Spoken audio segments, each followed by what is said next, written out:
Well, thank you very much.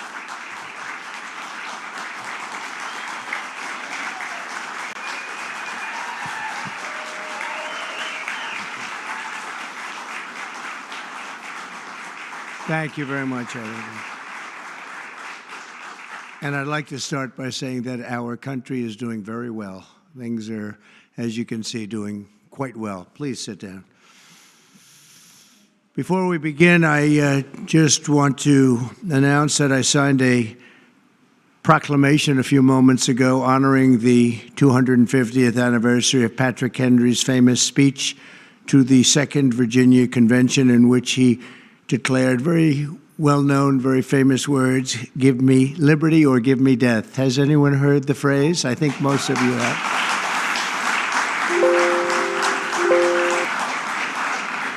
And moments ago, I also signed an executive order to dramatically increase production of critical minerals and rare earths. It's a big thing in this country, and as you know, we're also signing agreements in various locations to unlock rare earths and minerals and lots of other things all over the world, but in particular Ukraine. We're doing very well with regard to Ukraine and Russia, and one of the things we are doing is signing a deal very shortly with respect to rare earths with Ukraine, which they have tremendous value in rare earth, and we appreciate that. And we spoke yesterday with, as you know, President Putin and President Zelensky, and we would love to see that come to an end, and I think we're doing pretty well in that regard. So hopefully we could save thousands of people a week from dying. That's what it's all about. They're dying so unnecessarily, and I believe we'll get it done. We'll see what happens, but I believe we'll get it done.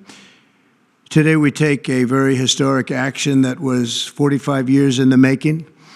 In a few moments, I will sign an executive order to begin eliminating the Federal Department of Education once and for all.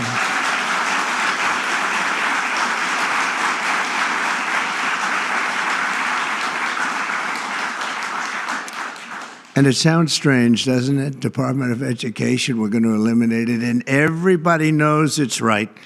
And the Democrats know it's right, and I hope they're going to be voting for it, because ultimately it may come before them, but everybody knows it's right, and we have to get our children educated. We're not doing well with the world of education in this country, and we haven't for a long time. And we're pleased to be joined today by the woman who I chose because she's an extraordinary person. And hopefully she will be our last Secretary of Education, Linda McMahon. Linda, thank you. Thank you very much. That's another interesting statement. It's an interesting opening, right? But it's true, and it's been amazing how popular this has been. I tell people that this is what I'm doing today, and they say, oh, it's about time. Everybody says it. Republicans and Democrats have said it. They're all saying it. Also with us are some terrific people. Governors Greg Abbott. Greg, thank you very much. Governor Ron DeSantis, thank you very much, Ron. Mike Braun, congratulations on your victory, Mike. That was a big one. Mike DeWine, thank you very much, Mike. Jeff Landry. Jeff, thank you very much, Jeff. Bill Lee, thank you. Governors, all governors. Brad Little. Brad, thank you very much. Where are you, Brad? Hi, Brad. Jim Pilan, thank you very much, Jim.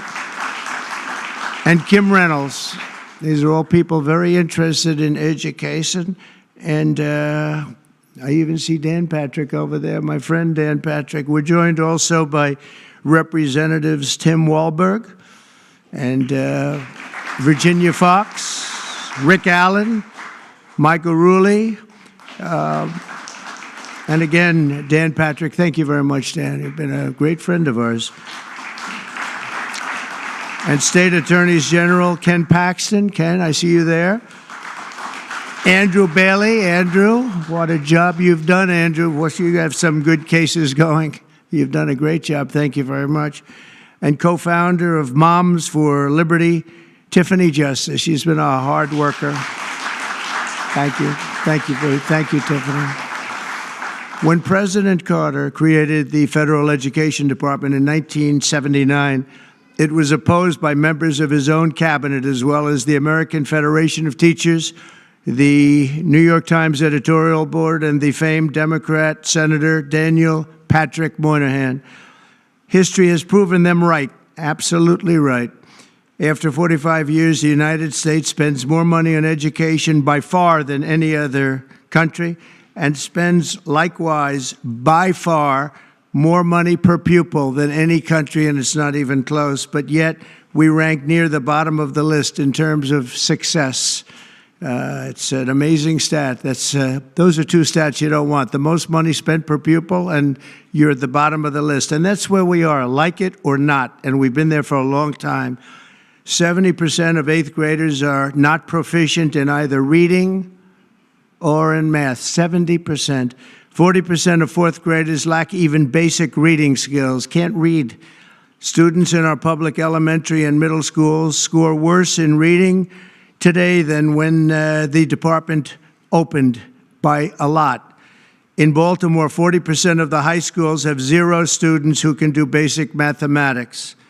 Not even the very simplest of mathematics. I said, give me your definition of basic, and they're talking about like adding a few numbers together. Despite these breathtaking failures, the department's discretionary budget has exploded by 600% in a very short period of time, and it employs bureaucrats in buildings all over Washington, D.C. And as a former real estate person, I will tell you, I ride through the streets of Washington and it says Department of Education, Department of Education. I said, how do you fill those buildings? It's crazy what's happened over the years. I'm pleased to report that after offering these federal employees 2 generous buyout options, and they were very generous, and they're good people, but they were very generous. My administration has initiated a reduction in force, and we're already cutting numbers that were really surprising to a lot, that we were able to do it so successfully. And we've cut the number of bureaucrats in half. 50% have taken office, which is great. Thank you. Under the action I'm taking today, a small handful of Democrats and others that we have employed for a long time, and there are some Republicans, but not too many, I have to be honest with you. But the department's useful functions, and such as, and they're in charge of them: Pell Grants, Title I funding, resources for children with disabilities and special needs will be preserved, fully preserved. They're all going to be so. If you look at the Pell Grants, it's supposed to be a very good program. Title I funding and resources for children with special disabilities and special needs, they're going to be preserved in full and redistributed to various other agencies and departments that will take very good care of them. And it's very important to Linda, I know, and it's very important to all of us. But beyond these core necessities, my administration will take all lawful steps to shut down the department. We're going to shut it down, and shut it down as quickly as possible. It's doing us no good. We want to return our students to the states, where just some of the governors here are so happy about this. They want education to come back to them, to come back to the states, and they're going to do a phenomenal job. You know, if you look, Denmark, Norway, Sweden, I have to tell you, I give them a lot of credit. China's top 10. And so we can't now say that bigness is making it impossible to educate, because China is very big. But you have countries that do a very good job in education. And I really believe, like some of the governors here today, from states that run very, very well, including a big state like Texas, but states that run very well are going to have education that will be as good as Norway, Denmark, Sweden, and those top, Finland, those top countries that do so well with education. I think they'll do every bit as well. And what do you think about that, Governor? Do you agree? I think so. Ron, do you agree? I think so. Florida? Iowa? That's right. I really believe that. They'll be as good as any of them. And then you'll have some laggards, and we'll work with them. and we can all tell you who the laggards will be right now, probably, but let's not get into that. But we'll work with them, and we're going to make them, they'll do a job. I think they'll do a job, and they'll go to sections of the state. For instance, New York, you'll have a Manhattan, and you'll have a Suffolk County, and you'll have Nassau County, and you'll have Westchester County. You'll do 4 or 5 or 6 of them. You have upstate New York, and those counties, I think, are going to do very well. And I think ultimately Manhattan should do very well. But we'll break it down into sections, and I think it'll be really, really good. And they're going to be probably the tougher ones, but I think they have a chance to do really well. But we're going to be returning education, very simply, back to the states where it belongs, and this is a very popular thing to do, but much more importantly, it's a common sense thing to do, and it's going to work. Absolutely, it's going to work, and I can tell you from dealing with the governors and others in the state, they want it so badly. They want to take their children back and really teach their children individually. Probably the cost will be half, and the education will be maybe many, many times better. So we look forward to this. I want to just make one little personal statement. Teachers, to me, are among the most important people in this country, and we're going to take care of our teachers. And I don't care if they're in the union or not in the union. That doesn't matter. But we're going to take care of our teachers, and I believe the states will take actually better care of them than they are taken care of right now. They'll work all sorts of systems and even merit systems. Those great teachers are going to be maybe a little bit better rewarded, or maybe that's the way it should be, but the states are going to make that decision. But we're going to love and cherish our teachers along with our children, and they're going to work with the parents, and they're going to work with everybody else, and it's going to be an amazing thing to watch, and it's really going to be something special. And Linda, you're presiding over something that's so important, and you're going to do a fantastic job, just like you have your whole life. I know your whole life I've been watching you. I've been watching you for a long time. She's had nothing but success. So it's tremendous to have you, and hopefully you won't be there too long, but we're going to find something else for you, Linda, okay?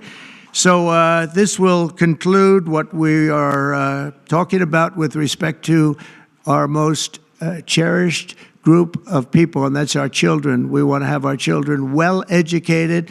We want them to love going to school. We have examples of it. Look at those beautiful, bright-eyed faces. They are so smart. They're so smart. And with that, I'm going to come down, and we're going to sign a very important document, and we're going to be on our way. People have wanted to do this for many, many years, for many, many decades. And I don't know, no president ever got around to doing it, but I'm getting around to doing it, so thank you very much.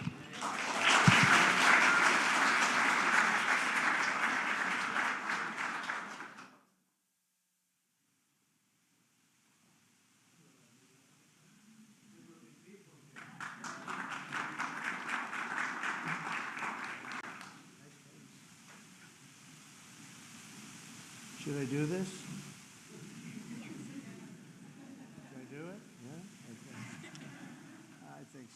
We have pens for you too, special pens.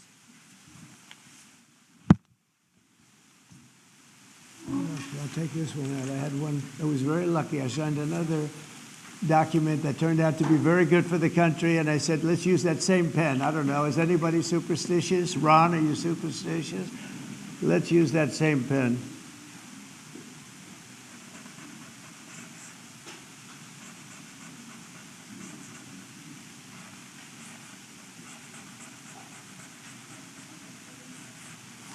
Okay.